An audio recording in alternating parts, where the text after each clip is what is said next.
Morning dear student. आज की class में हम लोग सॉल्व करेंगे आईईआरटी एंट्रेंस एग्जाम 2017 में पूछे गए फिजिक्स के क्वेश्चंस को।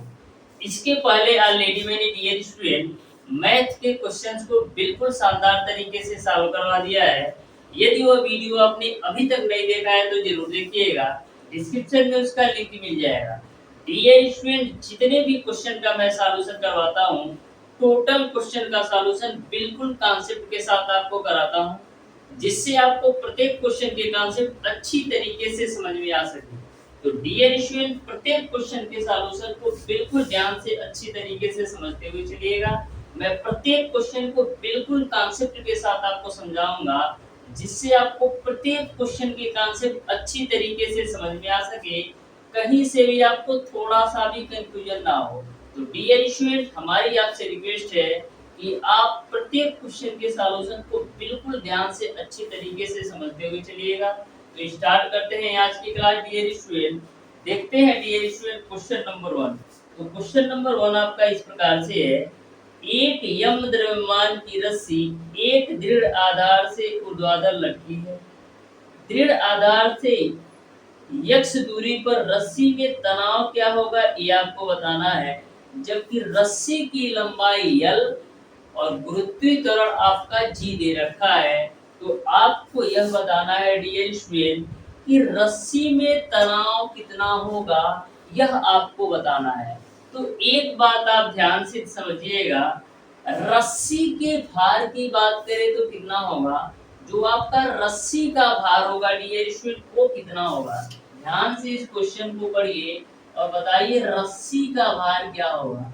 जो आपका डियर स्टूडेंट रस्सी का भार होगा, जो आपका रस्सी का भार होगा यम इंटू का जी के बराबर होगा, क्योंकि जो आपका रस्सी का द्रव्यमान दे रखा है कैपिटल एम और गुरुत्वीय त्वरण जी, यानी कि रस्सी का जो भार होगा वो आपका एम इंटू का जी होगा। यदि हम बात करें एकांक लंबाई पर रस्सी का भार क्या होगा, एकांक लंबाई पर रस्सी का भार, एकांक लंबाई पर रस्सी का भार क्या होगा, एकांक लंबाई पर रस्सी का भार होगा आपका mg बटे का एल।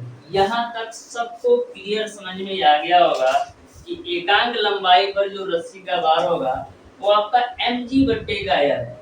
अब क्वेश्चन में ऐसा बोला गया है कि जो आपका दृढ़ आधार से x दूरी पर रस्सी में तनाव का मान ज्ञात करना है, यानी कि दृढ़ आधार से x दूरी पर रस्सी में जो तनाव का मान होगा वह रस्सी की लंबाई L-x के बराबर होगा।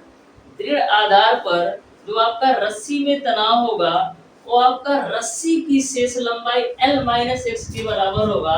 तो यहाँ पर यदि हम बात करें L-x पर रस्सी में तनाव क्या होगा, तो L-x पर रस्सी में जो तनाव होगा डियर स्टूडेंट वो आपका क्या हो जाएगा, वो आपका हो जाएगा mg बट्टे का l इंटू का L-x के बराबर। क्योंकि क्वेश्चन में ऑलरेडी इन्होंने बोल रखा है कि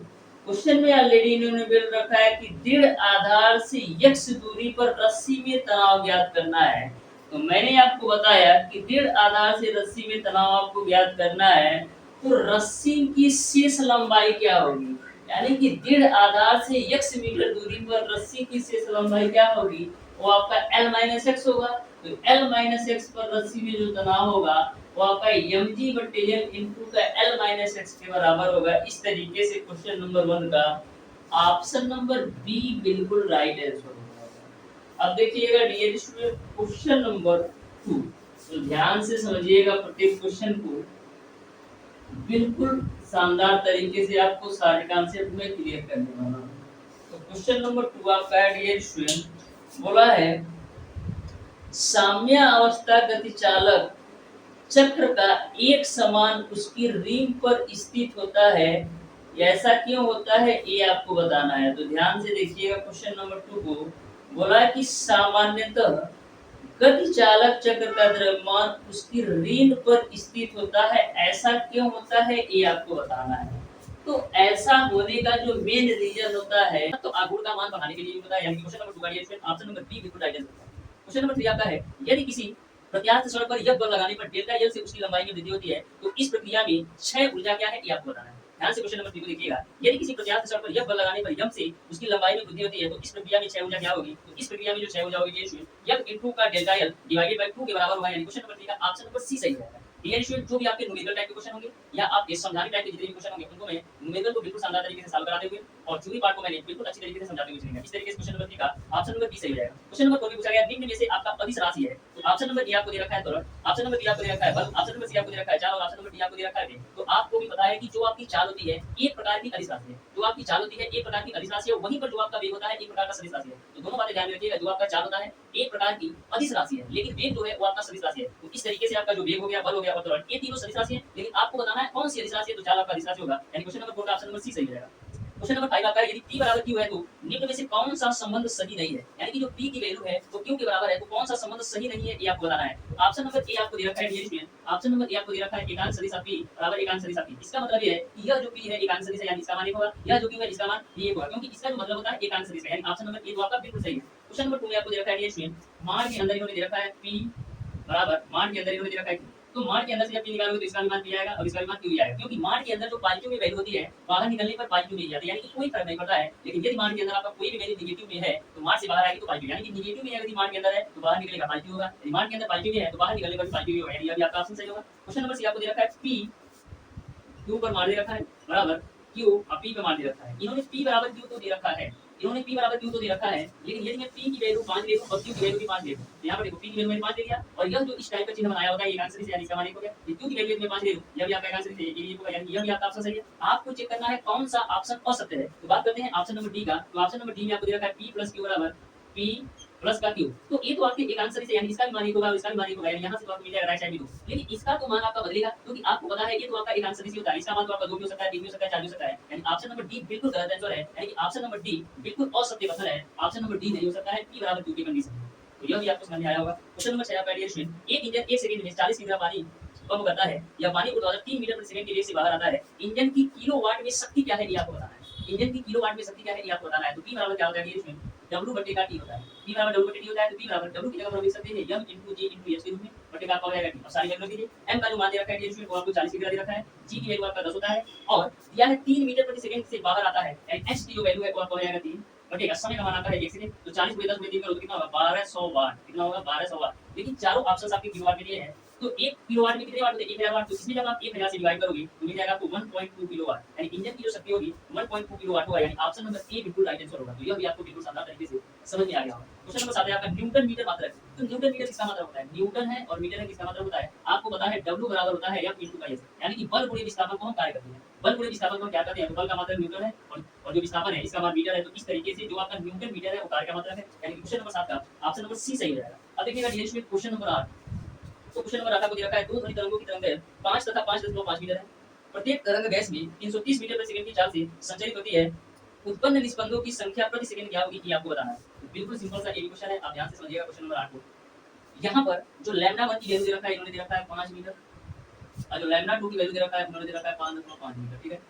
तो आपको बताना है डियर स्टूडेंट कि निस्पंदों की संख्या प्रति सेकंड क्या होगी, तो आपको पता है कि v बराबर आपका होता है n लैम्डा, तो यहाँ पर यदि हम यह की वैल्यू निकालें तो v बटे का लैम्डा होगा। ध्यान में रखिएगा जो आपका ध्वनि की चाल है, ध्यान में रखिएगा डियर स्टूडेंट, जो आपका चाल है वो दोनों के लिए समान है, यानी कि 330 मीटर प्रति सेकंड λ1 के लिए भी है और λ2 के लिए भी है। तो यहाँ पर हम यदि n1 की वैल्यू निकालो तो n1 बराबर क्या होगा v बटे का लैम्डा, और n2 की वैल्यू में निकालो तो क्या होगा v बटे का λ2।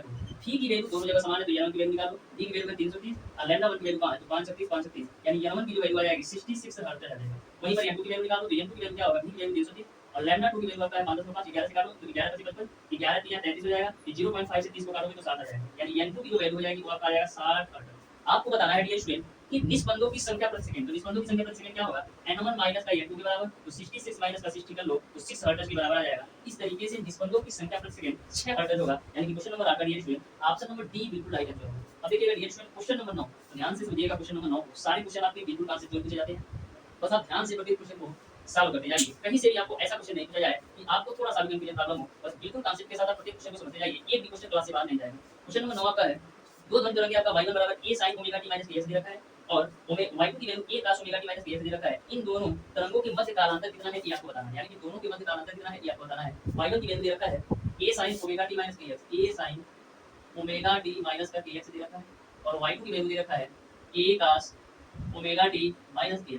दोनों के बीच कालांतर आपको ज्ञात करना है। तो कालांतर ज्ञात करने के लिए सबसे पहले दोनों को वैल्यू हम एक त्रिकोण की तरह निकाल लेते हैं, यानी यह साइन है तो इसको भी साइन कर लेते हैं। देखिएगा a cos omega T minus के एक्स को क्या लिख सकते हैं? हम लिख सकते हैं a sin y/2 माइनस का ओमेगा टी माइनस का के एक्स के रूप में, क्योंकि DL square y/2 minus theta इसके बराबर होगी cos थीटा के बराबर होगा, यानी कि a cos omega T minus के एक्स को हम a sin y/2 माइनस का ओमेगा टी माइनस का के एक्स के रूप में लिख सकते हैं, क्योंकि आपका sin y/2 माइनस थीटा आपका भी cos थीटा के बराबर हो जाएगा। तो यहाँ पर आप देखिएगा इसमें और इसमें दोनों में कितने का डिफरेंस है, तो ध्यान से देखिएगा इसमें और इसमें दोनों में केवल और केवल पाई/2 का डिफरेंस है। इस तरीके से दोनों के बीच का अंतर आपका पाई/2 होगा, यानी क्वेश्चन नंबर 9 का ऑप्शन नंबर ए सही हो जाएगा। ऑप्शन नंबर ए बिल्कुल राइट आंसर हो जाएगा। अब देखिएगा नेक्स्ट क्वेश्चन नंबर 10, ध्यान से समझिएगा क्वेश्चन नंबर 10 को भी बिल्कुल आसान सा यही क्वेश्चन है। फिगर को आप ध्यान से देखिए। बोला है एक समतल तल से पात्र में 900 किलो प्रति मीटर क्यूब घनत्व का द्रव्य भरा है। इस द्रव्य द्वारा पात्र की सतह पर लगाया गया बल क्या है, ये आपको बताना है। जी की वैल्यू इन्होंने दे रखा है 10 मीटर प्रति सेकंड स्क्वायर और एरिया का मान दे रखा है इन्होंने 2 × 10 ⁻³ मीटर स्क्वायर। तो बिल्कुल सिंपल सा क्वेश्चन है, आप ध्यान से समझिएगा क्वेश्चन नंबर 10 को कैसे सॉल्व करना है। तो सबसे पहले डीएल स्क्वायर हम करते क्या है, सारी वैल्यू नोट कर लेते हैं। तो यहाँ पर जो घनत्व डी का मान कहो या रो का मान कहो, इसकी वैल्यू इन्होंने दे रखा है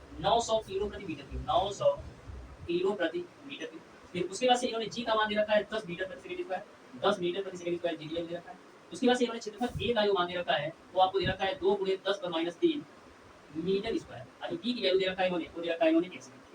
यहां तक आपको क्लियर है। अब देखिएगा सबसे पहले हम क्या करते हैं, p बराबर की वैल्यू निकाल देते हैं। p बराबर का होता है रो hg, या तो p की वैल्यू होता है आपका रो dg होता है। p की वैल्यू आपका होता है रो dg। यहां पर इन्होंने h की वैल्यू दे रखा है, तो यहां पर हम लिख लेते हैं p बराबर hdg लिख लो, hdg लिख लो या h रो जी लिख सकते हो, क्योंकि जो d होता है या रो होता है दोनों घनत्व को शो करता है। तो आप p बराबर hdg या h रो जी भी लिख सकते हो, क्योंकि रो हुआ या d हुआ दोनों घनत्व को डिनोट करता है। देखिएगा h की वैल्यू आपका है 0.4, d की वैल्यू आपका कितना है 900 और g की वैल्यू आपका है 10। अब देखिएगा 0.4 का 10 में गुणा करोगे तो 4 मिलेगा, गुणे का आपका हो जाएगा 900, तो 4 × 900 करोगे मिल जाएगा आपका 3600।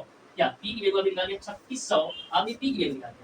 अब दाब का मतलब क्या होता है, दाब का मतलब होता है न्यूटन प्रति मीटर स्क्वायर, ठीक है। यानी p की वैल्यू आपने निकाल ली 3600 न्यूटन प्रति मीटर स्क्वायर। अब देखिएगा डीएस में आपको क्या पता है, आपको पता है दाब बराबर आपका होता है बल बटे क्षेत्रफल। आपको निकालना है बल का मान, तो यहाँ से हम बल का यदि हम मान निकालें तो क्या होगा, दाब गुणे क्षेत्रफल के बराबर होगा। यानी बल की जो वैल्यू होगी वो आपका दाब गुणे क्षेत्रफल के बराबर होगा। तो यह बराबर क्या हो जाएगा, दाब की जो वैल्यू निकाला है आपने वो आपने निकाला है 3600 गुणे क्षेत्रफल की वैल्यू कितनी है, क्षेत्रफल की वैल्यू इन्होंने दे रखा है 2 × 10⁻³ तो यहाँ से देखिएगा क्या होगा 3600 गुणे 2 तो 7200 गुणे 10⁻³। 7200 गुणे 10⁻³ को क्या लिख सकते हैं 7.2 न्यूटन। इस तरीके से जो बल का मान होगा वो आपका 7.2 न्यूटन होगा, यानी कि क्वेश्चन नंबर 10 का ऑप्शन नंबर बी सही हो जाएगा। जो टोटल बल होगा वो आपका 7.2 न्यूटन। अब देखिएगा ये क्वेश्चन नंबर क्या है, तो ध्यान से आप प्रत्येक क्वेश्चन के सॉल्यूशन को समझते जाइए। प्रत्येक क्वेश्चन आपको बिल्कुल सिंपल तरीके से समझ में आएगा। क्वेश्चन नंबर 11 आपका ये बोला है एक लोहे के टुकड़े को हवा में भार W है, पानी में कूदकर डुबाने पर भार W है तथा द्रव में कूदकर डुबाने पर W2 है, तो अपेक्षित घनत्व का मान क्या होगा, ये आपको बताना है। तो जो आपका अपेक्षित घनत्व का मान होगा ये हवा के भार में से एक बार आप द्रव के भार को घटा दीजिए, फिर हवा के भार में से आप पानी का भार घटा दीजिए। तो हवा में जो भार है वो आपका है W, इसमें आप द्रव का भार घटा दीजिए, तो द्रव का भार आपका है W2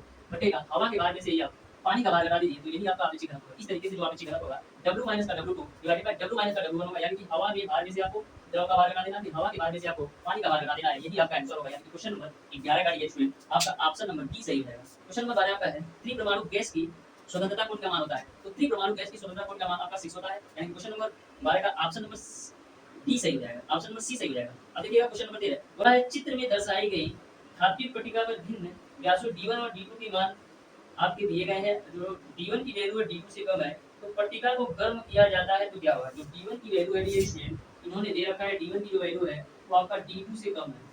तो आपको यह बताना है पट्टिका को गर्म किया जाए तो ऐसे कंडीशन में क्या होगा, ये आपको बताना है। क्वेश्चन नंबर 13 का ये स्टूडेंट ऑप्शन नंबर बी सही होता है। जो D1 का मान है और D2 से कम है, तो ऐसे कंडीशन में जो डियर स्टूडेंट दोनों के मान बढ़ेंगे, यानी कि क्वेश्चन नंबर डियर स्टूडेंट देगा ऑप्शन नंबर बी सही हो जाएगा।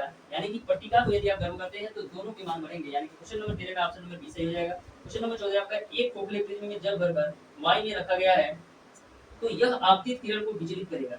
एक खोखले प्रिज्म में जल भरकर वाई में रखा गया है, तो यह आपतित किरण को विचलित कैसे करेगा ये आपको बताना है। तो आपतित किरण को विचलित करेगा आधार की तरफ। इस तरीके से क्वेश्चन नंबर 14 का ऑप्शन नंबर ए सही हो जाएगा। क्वेश्चन नंबर 15 आपका है समान पदार्थ तथा द्रव्यमान में निर्मित हुए घन तथा पतली वृत्ति चक्ति को समान ताप में गर्म किया जाए तो ऐसे कंडीशन में क्या है, एक घन है, एक गोला है और एक आपका पतली चक्ति है। घन, गोला और पतली चक्ति है, समान ताप पर गर्म किया जाए तो क्या होगा, तो समान ताप पर यदि आप गर्म कर देते हैं तो गर्म करने के उपरांत सबसे पहले जो ठंडा होगा वो आपका पतली चक्ति होगी। सबसे पहले आपका जो ठंडा होगा वो आपका पतली चक्ति होगी, उसके बाद घन होगा और सबसे लास्ट में आपका गोला होगा। ऐसा इसलिए होता है क्योंकि जो आपकी पतली चक्ति होगी इसकी पहली तो मोटाई कम होगी और दूसरी बात इसका घनत्व कम होगा, इसलिए सबसे पतला होने की वजह से सबसे पहले ठंडा ये होगा उसके बाद से आपका घन होगा तब गोला, यानी कि क्वेश्चन नंबर 15 का ये स्टूडेंट गोला है, चक्की शीघ्रता से सदा गोला विलंब से होगा, यानी कि क्वेश्चन नंबर 15 का ऑप्शन नंबर सी सही हो जाएगा। क्वेश्चन नंबर 16 आपका है, यह जल की बूंदें जिनमें प्रत्येक बूंद की पुष्टि ऊर्जा ई है, यह संयुक्त होकर के एक बूंद का निर्माण करती है, तो इस प्रक्रिया में क्या होता है ये आपको बताना है। तो इस प्रक्रिया में जो उत्सर्जित ऊर्जा होगी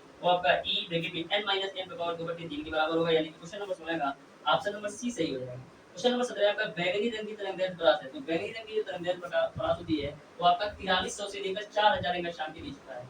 बैगनी रंग की जो आपका तरंगदैर्घ्य प्रकाश होती है वो आपका 4300 एंगस्ट्रॉम से 4000 एंगस्ट्रॉम के बीच होता है, यानी कि क्वेश्चन नंबर बी 17 का ऑप्शन नंबर बी सही हो जाएगा। क्वेश्चन नंबर 18 आपका है, किस ताप पर जल का घनत्व तो आपका महत्तम होता है, उच्चतम होता है।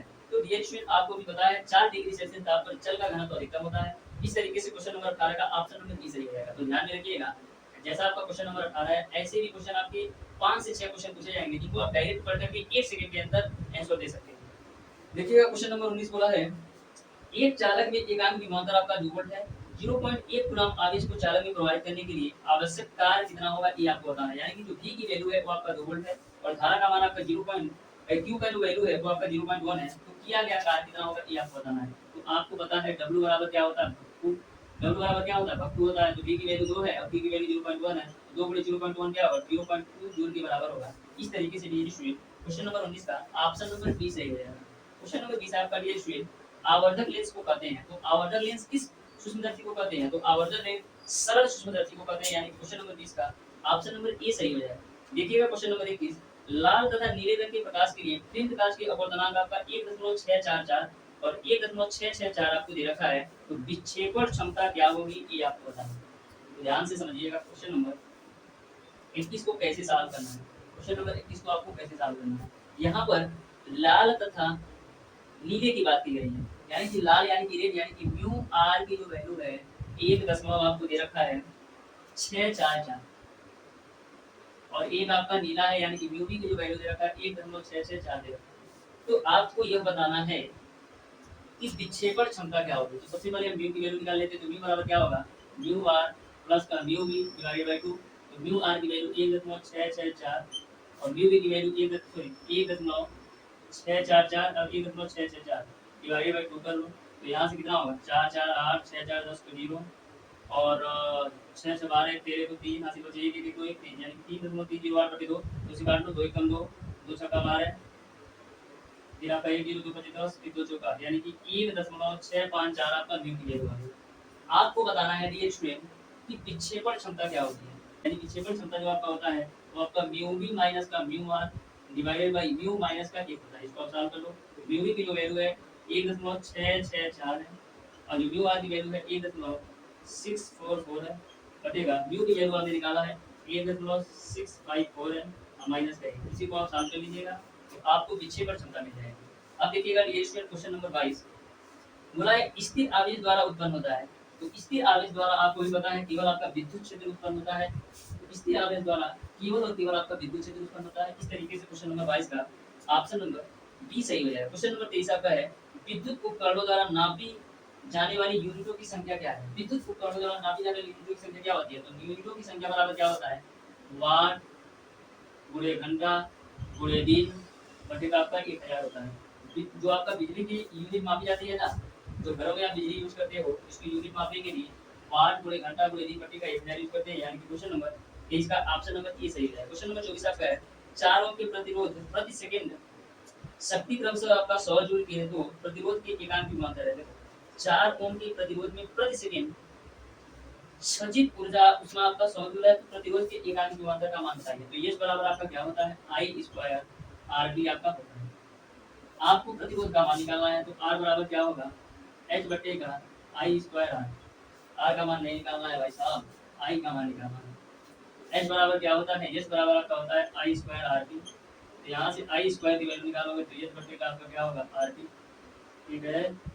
आई की वैल्यू निकालोगे क्या होगा root over H upon R T, तो यहाँ से देखो आई की वैल्यू रूट ओवर एच की वैल्यू 100 है बटेगा आर की वैल्यू 4 बटेगा 1 कर लो, ये आपका 25 बार में कैंसिल होगा, तो आई की वैल्यू कितना होगा 25 का वर्गमूल निकालोगे तो 5 एम्पीयर आएगा। इस तरीके से डियर स्टूडेंट क्वेश्चन नंबर 24 का इस तरीके से डियर स्टूडेंट क्वेश्चन नंबर 24 का एकांक विभवांतर निकालना है। ये तो आई का मान निकाल दिया, विभवांतर निकाल दो तो v बराबर क्या होता है आई इंटू r। आई की वैल्यू निकाला है 5, r की वैल्यू 4, तो 5 कितना हो जाएगा 20 वोल्ट। इस तरीके से जो विभवांतर होगा वो आपका 20 वोल्ट होगा। यानी कि क्वेश्चन नंबर 24 का ऑप्शन नंबर ए सही हो जाएगा। विभवांतर का मान आपका 20 वोल्ट होगा। यानी कि दो स्टेप में चलना है, पहले आपको आई की वैल्यू निकालना है, फिर v की वैल्यू। इस तरीके से डियर स्टूडेंट्स, आज की क्लास में मैंने आपको बताया आईईआरटी एंट्रेंस एग्जाम 2017 में पूछे गए क्वेश्चन नंबर 1 से लेकर के क्वेश्चन नंबर 24 तक के सारे क्वेश्चनों का सॉल्यूशन। जो आपका क्वेश्चन नंबर 25 है, इसको आप सॉल्व कीजिए और बताइएगा कौन सा ऑप्शन सही होगा। तो मिलते हैं नेक्स्ट क्लास में, तब तक के लिए धन्यवाद।